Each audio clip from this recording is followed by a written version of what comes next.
Hey everybody, Peek Out here in Singapore. I found a quiet space outside. Hopefully the weather will cooperate. And I want to introduce you to a young man named Felice. He's actually based out in New York.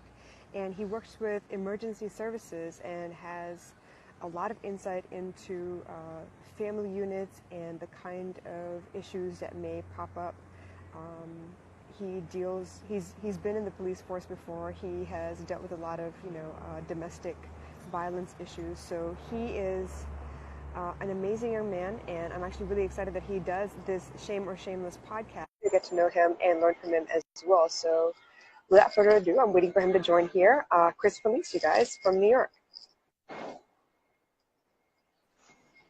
Hey, Chris. Hey there. How are you?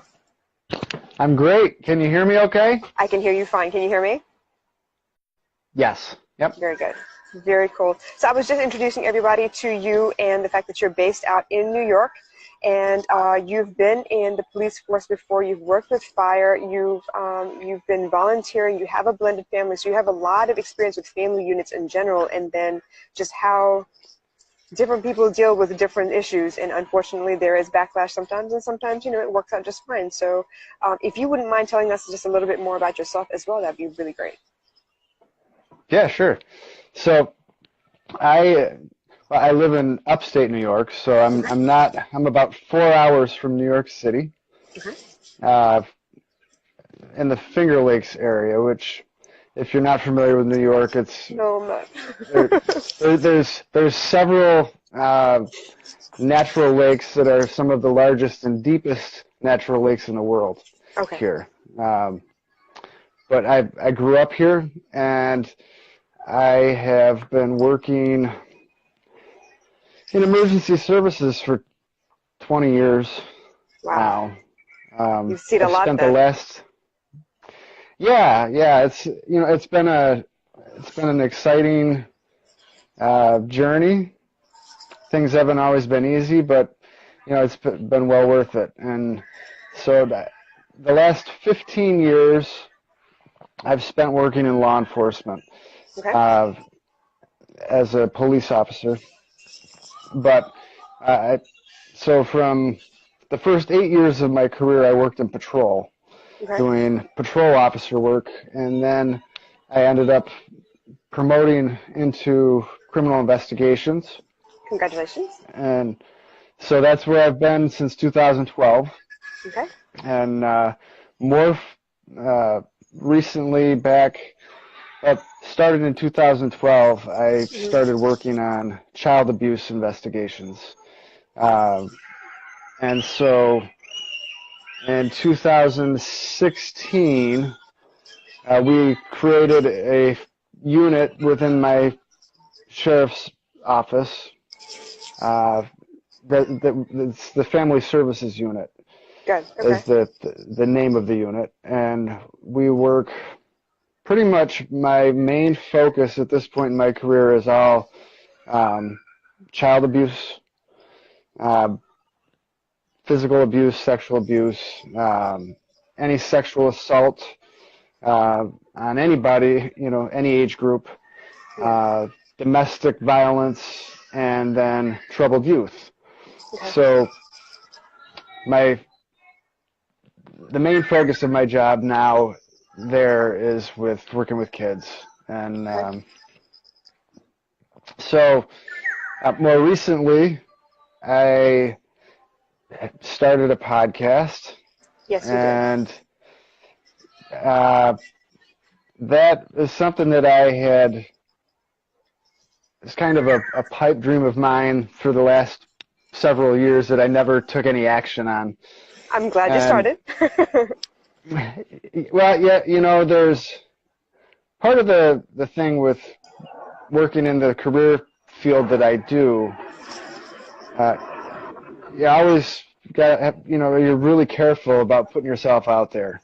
Yeah. And social media is it's always been a huge concern.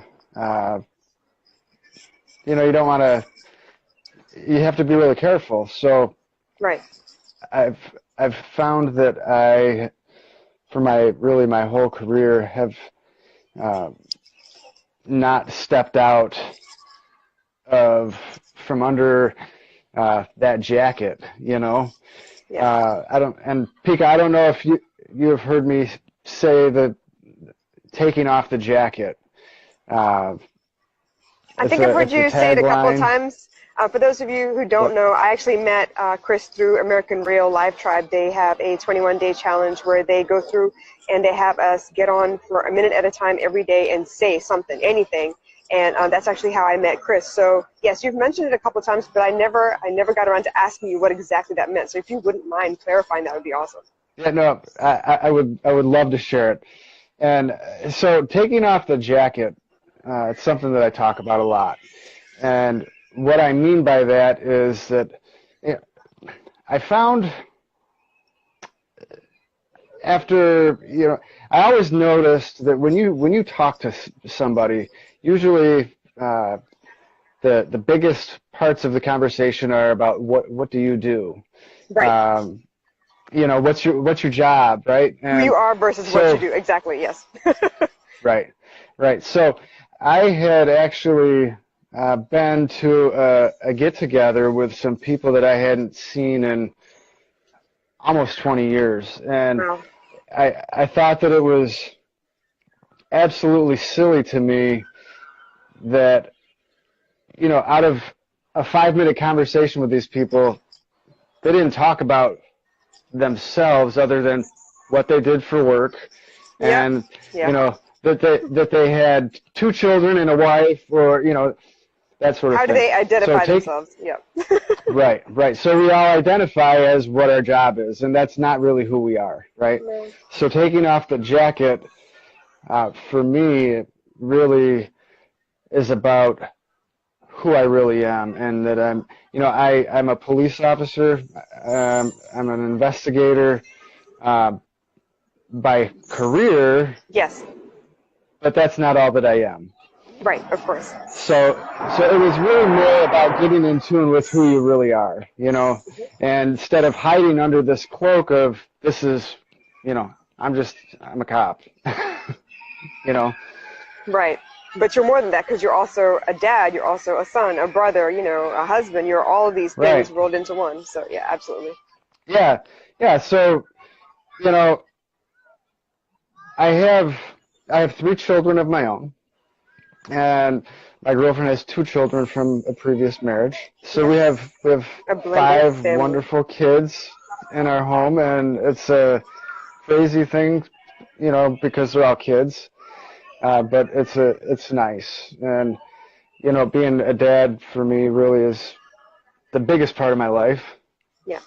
Uh, People don't really know that much about my family life, I guess. You know, That's they a don't good know thing. that I have 5 children, Right. but you know, we hide behind what it is that we do. So, you know, that Sometimes, really yes. was. Uh, Just from listening to you, though, I kind of get the feeling that, yes, okay, yes, you are a police officer. Yes, you deal with domestic violence. Yes, you are a father. But all of that is, how do I put this? It's almost like who you are kind of pervades all of those things. How you go about your work, how you go about parenting, that's who you are. So that's what I've right. found from the things that I've heard you say, at least. Yeah. Yeah. So it's yeah, life is wild and crazy, and I have all kinds of things going on, and way too many irons in the fire sometimes. But um, So I need to yeah, ask, you see a lot of difficult situations. You are there to investigate and make sure everyone, you know, is taken care of, is safe, protected, and has the ability to thrive. How do you keep yourself grounded? Because that's a lot of energy. That's a lot of it's hard not to take on some of that energy sometimes. And I know, just, you know, as a coach, counselor, mom, I feel very deeply on what's going on with the people around us. If people are hurt, I feel it before they even say anything most times. So how do you keep yourself sane? How do you keep yourself a little detached so that you have something for yourself so you don't bring it all home? You know what I mean? you know, it's, I guess as the years have gone on, it's become a lot easier for me to separate myself. You know, But it's tough. Um, but the people that I work with, they say all the time, nothing bothers that guy. Everything just rolls off my You must shoulders, hide it right? very well. Yeah, I'm pretty good at, it takes a lot to push me over the edge, kind Right. of, but it still is tough sometimes. And there's been a lot of times in my life that I didn't know what grounded meant, Right. I understand. So it's I don't know. I don't really, there's a lot of different things that I do. Okay. Winter time is really tough for me being in upstate New York. It's really cold. I like to be Right. outside. I don't like to be closed up. But there's, definitely things that I do for stress relief or that break, the mental break. Okay. And, usually it's activity. Right. And, Okay. Just to get lost in doing something. right. Unfortunately, though, sometimes you get lost in busy work, right? And that helps. Yeah, absolutely. When it's kind of like mindless, but you're doing something, so you don't have to think about what is actually going on, but you get Right. to. It's productive. It's just not, it's not mind work so much. Right. Yeah. Everybody handles things differently. Andrew Warner says many late night conversations. Yes, Andrew and I have had many, many late night conversations together. That's, probably one of the biggest ways that I decompress is through communicating and talking with people that are close to me. Very good. You know, you know your audience, I guess, and Yeah. what you can talk about. Yes. So you choose your audience wisely, I guess. Yes.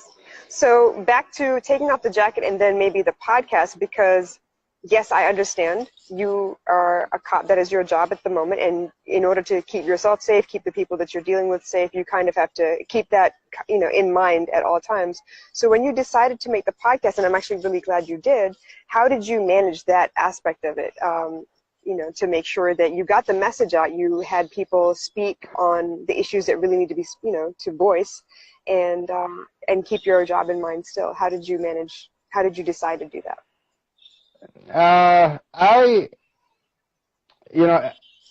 Really it was through American Real that I got, I got pushed over the tipping point for that. Okay.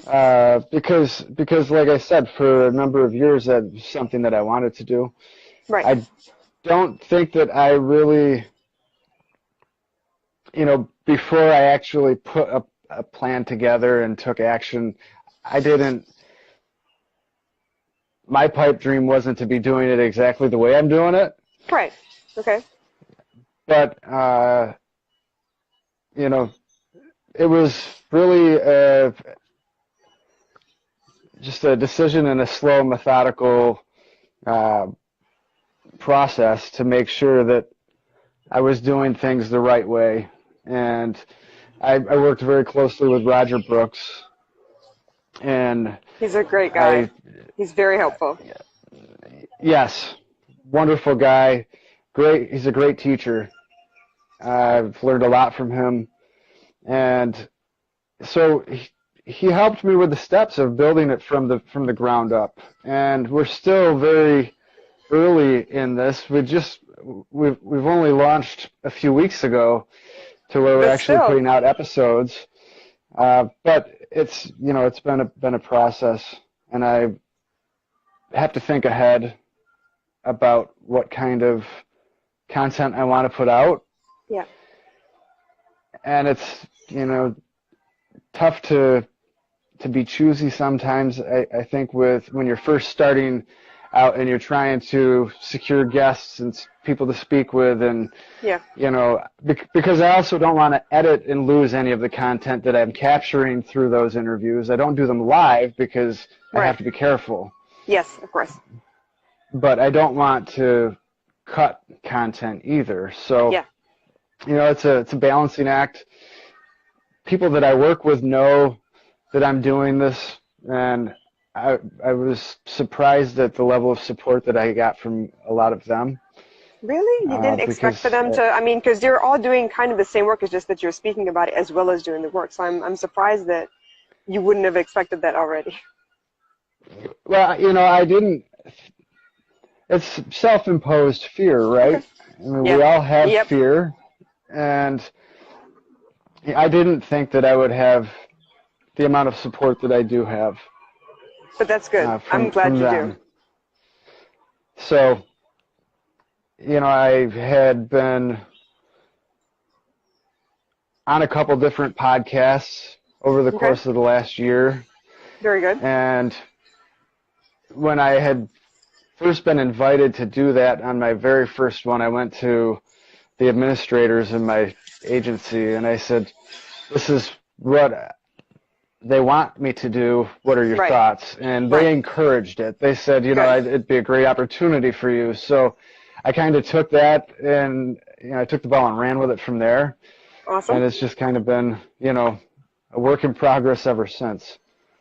So So, just for everyone to understand, the reason I even asked you is because I like what you're doing. I know it's difficult. I know you face it every day and multiple cases sometimes on any given day. And I feel like you see it from a different angle than from survivors and people who've actually lived through it. But you see it consistently. You notice patterns. You can tell already because you've seen it so many times. You can tell there are telltale signs. You can, especially with kids, they don't hide it as well as adults do. So it's easier to notice. And I thought that to be able to shine some light on the work that you're doing, including the podcast that you just started, I thought it was very important because people need to see it from as many different angles as possible.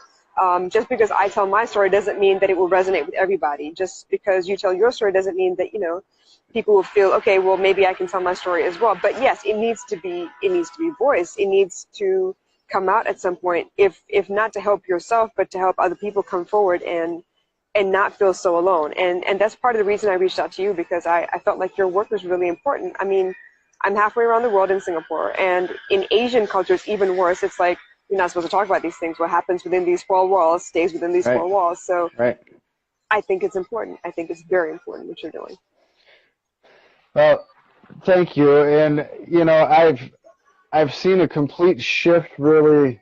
Things are here in the United States are, I mean, they're getting better with time, as far as how we respond to different things. And, Right.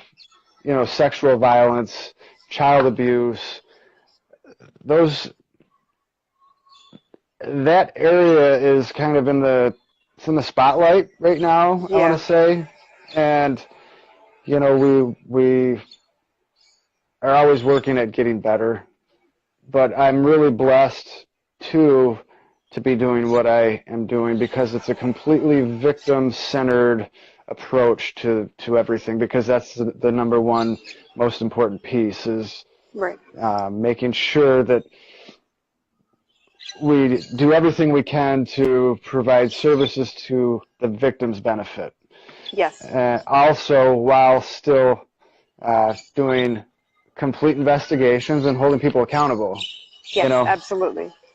And So, your story, your point of view is one that isn't talked about very often. I mean, there's so many times that police end up in the news for all the wrong reasons, but we need to know that for yeah, every one, there's a couple out there that are doing the right thing, that are, making sure the right people are taken care of, and, people are held accountable, like you mentioned. So I think your voice is very important, whether you realize how important or not. sometimes you wonder, what level of impact you have with this kind of work. And my unit is not it's not a large unit. There's myself and I have a partner, a dedicated partner all the time. Okay. But we're very small. Yeah. The agency I work for is a small agency, and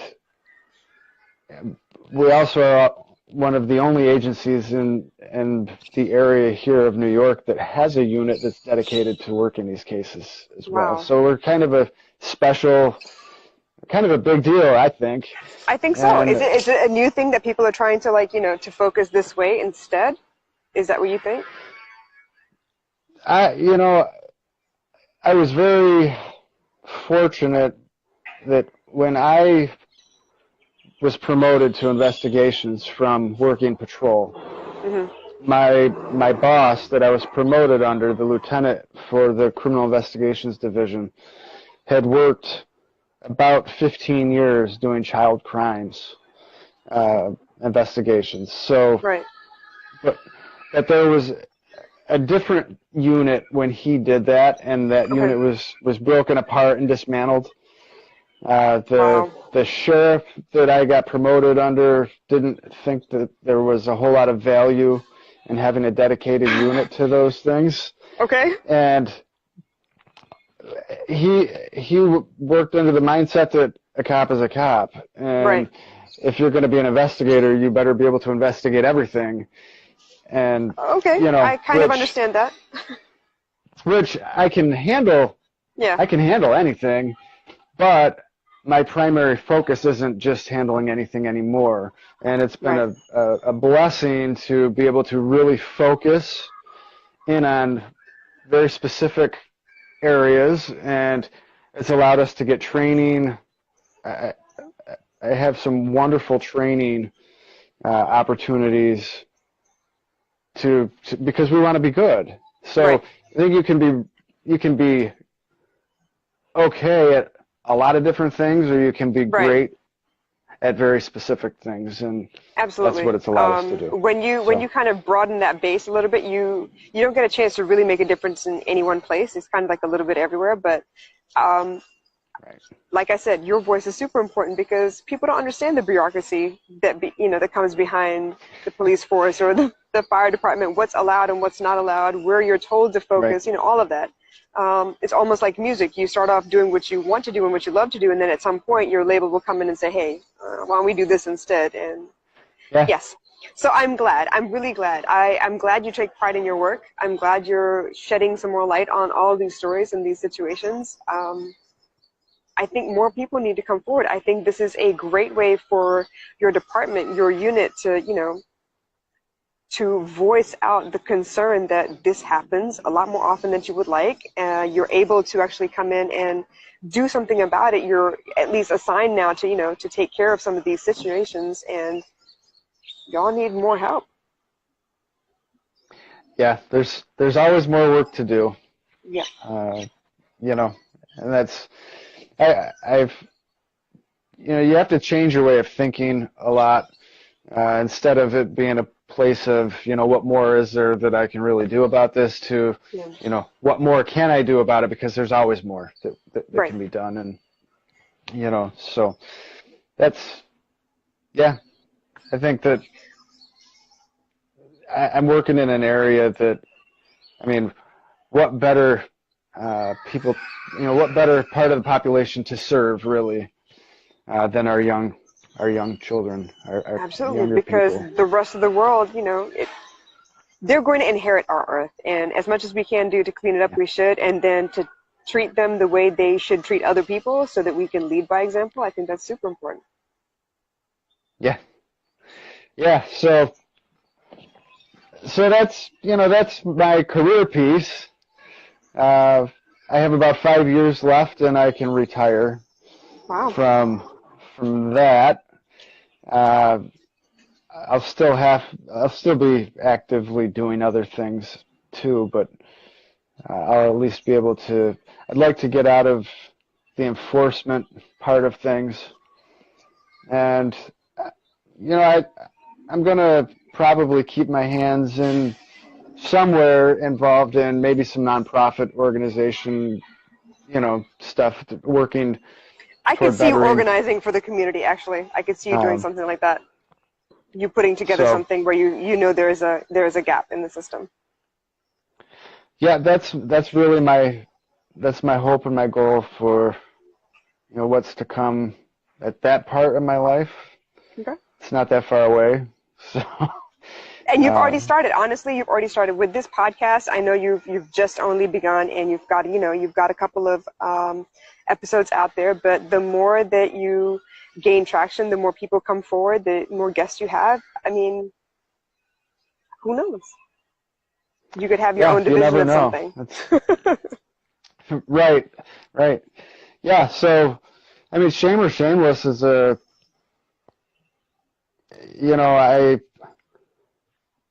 I started writing a book. Yeah, you mentioned that on your episodes. A lot. Yeah. So I started writing this book, and the title of the book is actually Shame or Shameless. Okay. So I was kind of full speed into that when I shifted gears a little bit to the podcasting thing. Okay. And I decided to stick with the same name. Okay. And I'd like to just talk a little bit about what my book is about, because it'll kind of I'm kind of intrigued by that concept, shame or shameless. And it's a, should you be ashamed or should you be shameless about these things? So yes, absolutely. Please tell me about the book. So my book, it's really, it's about sexual abuse and how, and the effects of sexual abuse or sexual assault on people. And there's a perception that I've seen it within my work. There's a perception of what,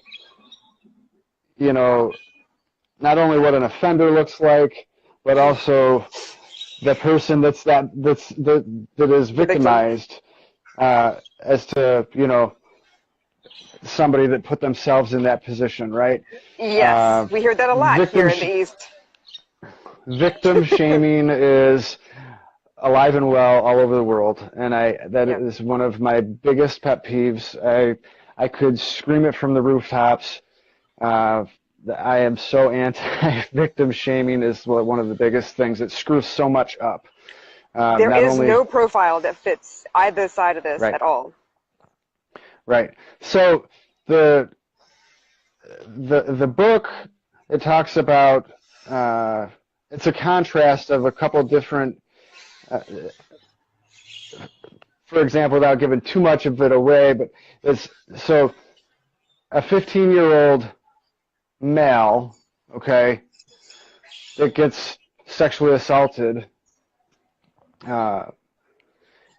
and that 15-year-old male doesn't come from a strong foundation. He doesn't have a solid family life. He doesn't have a solid morals and values that have been instilled, from the time he was young. Has a history of getting in trouble, even involved in criminal activity, right? Mm-hmm. He gets assaulted sexually. Right. And the perception that I've seen that really kills me is the answer that, well, this kid he's a shithead. Okay, he's asking for it. He puts himself in these bad situations. Yeah. And how he is treated as a victim may be different than how that same 15-year-old boy would be treated if he did come from a solid family background and a solid foundation set, without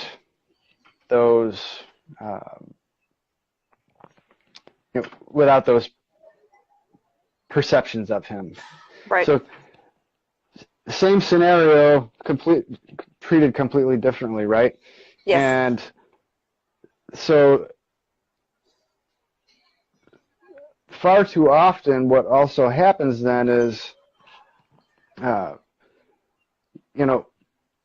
with that public shaming that comes from that, we don't realize that there's a treatment piece that needs to happen for that 15-year-old as well, right?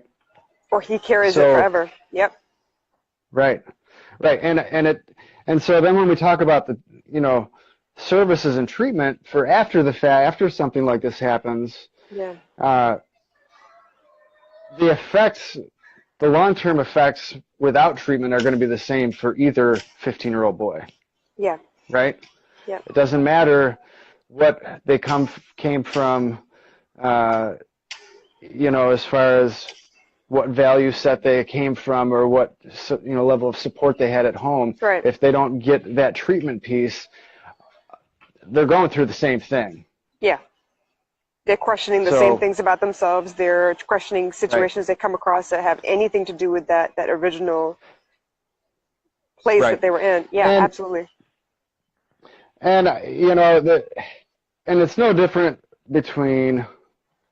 There's some differences, but the effects of sexual assault on a boy versus a girl a lot of times are very similar, without treatment. Yes, absolutely. So that's basically what Shame or Shameless is about, and it's about getting from that place of shame, because as a child or a teenager even who's sexually assaulted, a lot of times those things don't get reported. A lot of times those things don't get talked about. There's a lot of shame behind that for why it doesn't get reported. There's a lot of shame that comes, right, right. So it's how do we get you from being in that space to being okay and being in a place that is shameless. Yeah. So absolutely. That's what the book is. I like that. Shameless. The basis shame of the shameless. book. Yeah. So when the podcast thing came up, and I wasn't really sure what I wanted to do with a name for the podcast, I had to think about what kind of show I wanted to have and what types of guests I would like to feature in that. And I found that they're very similar, and that the stories that I gravitate to are the shame to shameless piece. Yes. Right. And that speaks to who you are and not what you do. Absolutely. So, right. So yeah, that's how that came about, and it's been fun. It's been really cool. I have some really fantastic guests that I their shows will be coming soon. And, very good. But great. I did a couple interviews this week that are so spot on with that. They made a choice to go from that being in that place of shame to, coming through and making finding life what their they way wanted out. it to be. So exactly. yeah. So like I said before, this whole piece, very, very important, especially from a male point of view, especially from an officer's point of view, from a parent's point of view, from a blended family, you have a very unique position that you are able to tell these stories from. And I'm really grateful that you're even doing this work. Not everyone wants to, it's a bee's nest. Not many people want to really go near it, because there's so many ways it can be misconstrued. And like you said, you got to be careful about how you tell the story so that, the message doesn't get lost. And I totally get it. Right. For people who are looking to follow you or to catch the podcast, I know it's on iTunes. It's still Shame or Shameless. Are you more active on Facebook or on Instagram, do you think? I know you're just starting out with the podcast itself, but you've been on both platforms for a while, haven't you? I have been on both platforms, both Facebook and Instagram.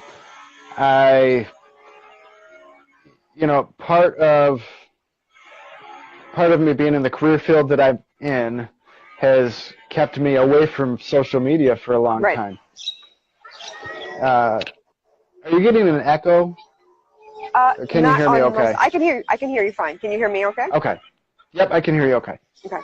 So I utilize both platforms, but I'm learning that piece, still to today. I'm learning what works with social media. So I really am trying to focus more on Instagram, but I go back and forth because it's kind of up in the air for me. But either way, either Chris Felice, Felice, or Yes. Shame or Shameless, the podcast. So either Yes. one, they'll be able to find you, correct? Yeah. So on Instagram, Shame or Shameless Podcast. Okay. And they could find me on Facebook under Shame or Shameless Podcast or Perfect. Chris Felice as well. So Very cool. Also have a website, shameorshameless.com. Perfect. So brand recognition right there. Go look up Shame or Shameless. You'll find him everywhere then. That's pretty simple enough. Thanks again so much for joining me live. I know you have a lot to think about and be careful of, but I'm hoping that by getting you on this platform live, people can see the voice behind the Shame or Shameless podcast and also get to know why you're doing this, what's important to you, and then where they can find you, where they can learn more, and maybe join this cause. Thank you so much for having me, Pika. You're welcome. Yeah, I'm really glad. Awesome. Thank you, guys. Everybody, please go follow Chris on Shame or Shameless on pretty much every platform. ShameOrShameless.com, on Facebook, on iTunes, and on Instagram as well. Yes. All right. Well, Cool. Thank you so much for joining us, and thanks again, Chris, for your time. Really appreciate it. Thank you. Thank you. All right. Yeah. Take care. All right. Bye. Bye.